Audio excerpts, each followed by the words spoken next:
फतेहपुर के। अरे चुमा देबो होठ हमर रस है अंगूर के।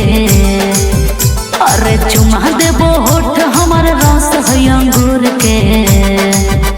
अरे इटवा के चले दी है सया मोहनपुर के। इटवा के चले दी है सया मोहनपुर के।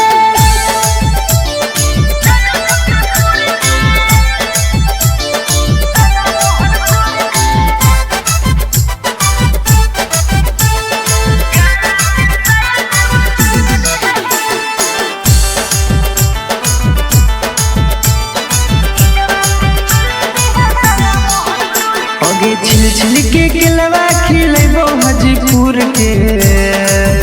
हमें छिल छिल के केलवा खिलेबो हाजीपुर के।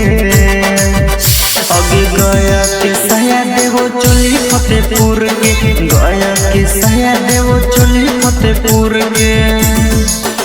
अरे छिल छिल के केलवा खिलोई है हाजीपुर के। अरे छिल छिल के केलवा खिलोई है हाजीपुर के। अरे डोभी के बालदी है हर लखईपुर के। डोभी के बालदी है हर लखईपुर के।